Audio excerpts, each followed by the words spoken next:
In this tabletop review, I'm going to be doing an unboxing and a review of the Centurion Arms C4 rail system.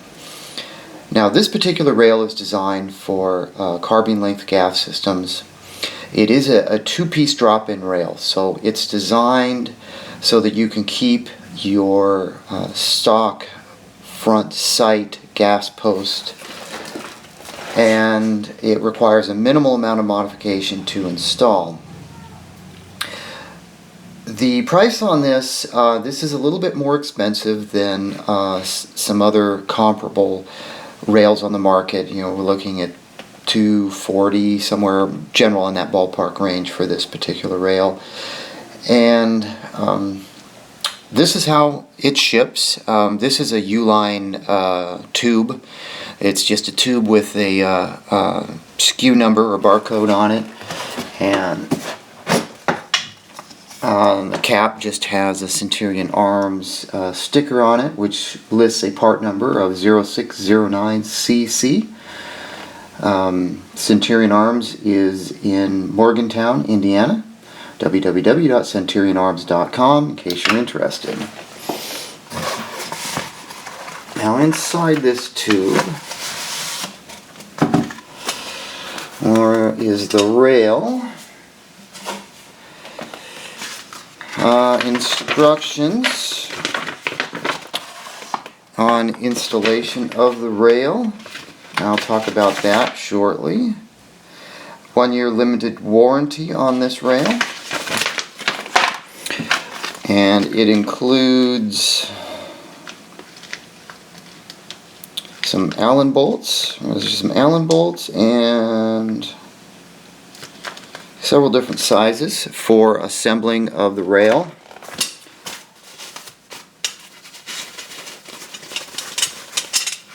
And there's the rail.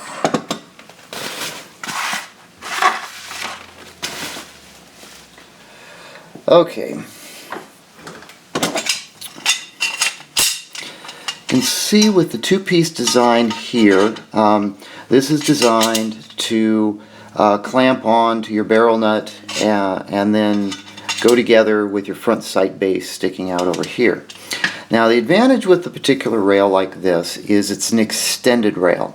So basically, with your sight base right here coming out, you're going to get rail sections coming out here on both sides, as well as a good amount on the bottom. Now, we have kind of a V-notch right here for clearance of your bayonet lug, if that's applicable to your application. What we also have on here, obviously we've got laser marked T marks, top rail, side rails, bottom rails, and we have a good amount of locations here for mounting sling swivels, which I happen to have one here. And these sling swivels do not rotate, so they're non-rotating spots for the sling swivel.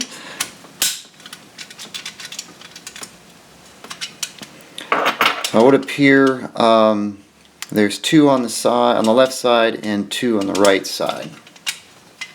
Now, this particular rail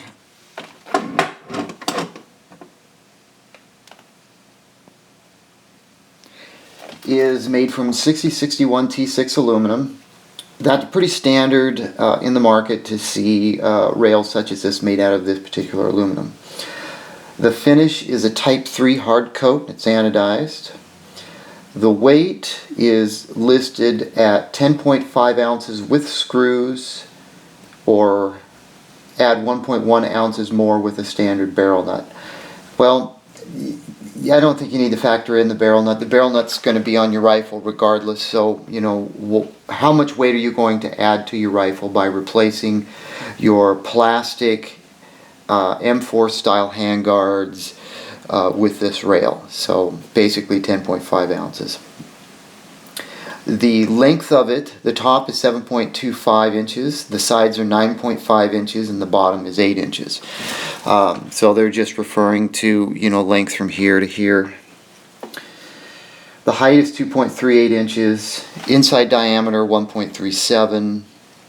The rails are standard 1913 Picatinny style rails with obviously T-marks, which I already showed. The fasteners are grade 8 bolts with the phosphate finish, and of course this is made in the USA. Now, I know some people have referred to this type of rail design as old school design, where the Picatinny rails are molded into your handguard and they're not removable. And a lot of newer rails are coming without the Picatinnys installed, and then of course you can install them where you need them, and then you've got M-lock and you've got key mod and so on. So technology is definitely advancing, and we're seeing a lot of additional variations of handguards come out on the market. Personally, I'm a fan of round handguards with no Picatinny rails on them, at least on the sides and the bottom. The top, of course, is definitely needed for optics. And then of course on the side and the bottom, if I decide to run with a forward grip or a flashlight or something, then I'll mount a small rail section. So I'm accustomed to that, and I do kind of have a preference for that.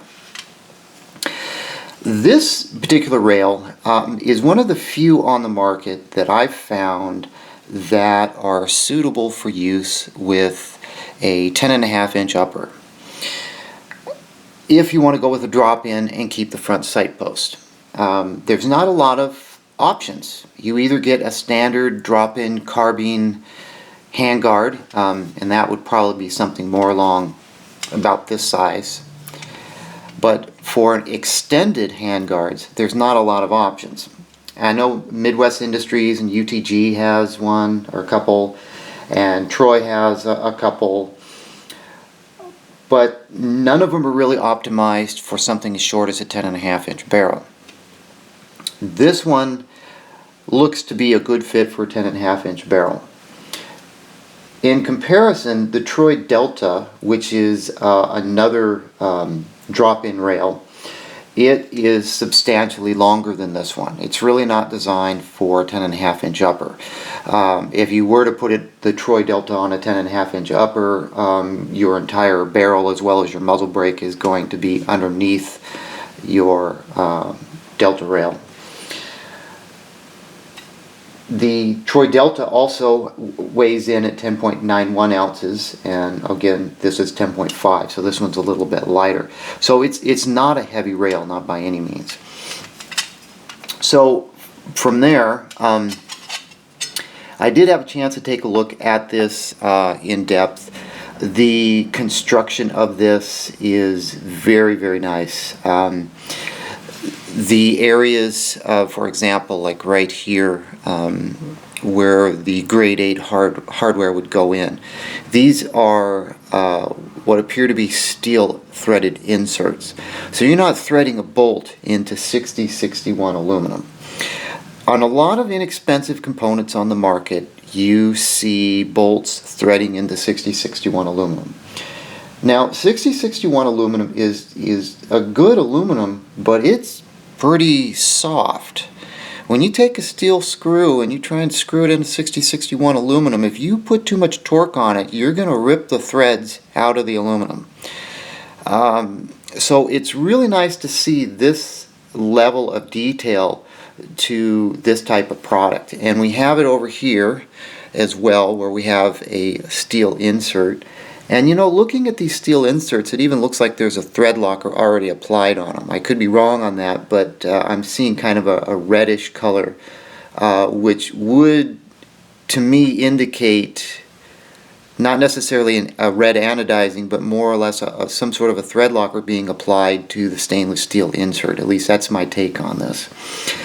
Now, I don't have a lot of information. I can't find a lot of information from Centurion Arms about this. The information I have that I read off to you was taken directly from their website.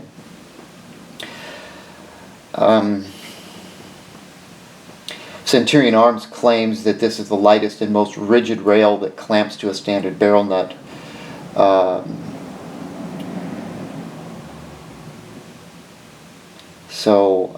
Yeah, that's about the only other comment that I have that I pulled off of their website.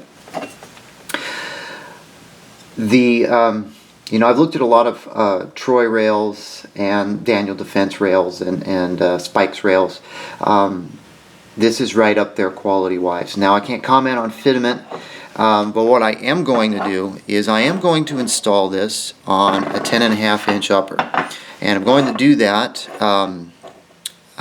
basically because I want to see how well this fits on a 10.5-inch upper. It looks like there's 6 screws involved with mounting this, and there are 6 screws included. The instructions, looks like the instructions are basically like a Word doc printed out on a laser printer on 8.5 by 11 paper, which is fine. I won't read all of this, but there are several ways to install this rail. Now, the big difference, well, there's lots of differences between the Troy Delta and this one. This particular rail requires you to remove your delta ring and your spring on your upper receiver. And I'll actually go into more detail about that in an installation video. Since this is just a tabletop review, I'm not going to spend any time talking about that. But if you're considering this particular rail, you're going to have to keep in mind that the delta ring needs to be removed. Other rails that are on the market, like the Troy Delta rail, is designed to be installed over your delta ring, so you would not have to remove the delta ring. So the most challenging part of installing this is getting your delta ring off of your upper receiver.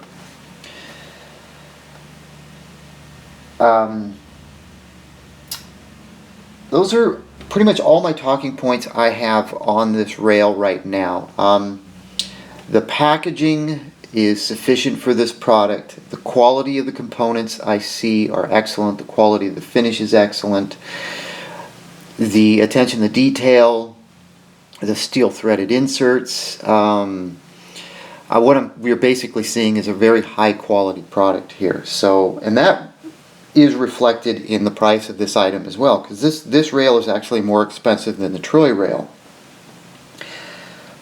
So at least you're not spending a lot of money on something that possibly could fall apart or strip out or possibly even break on you. I'm seeing very high caliber of product here. So this is going to more or less end the tabletop review. Stay tuned for an installation where I actually go and install this onto a 10.5-inch upper receiver, and you can see what kind of effort I have to go through to get this installed.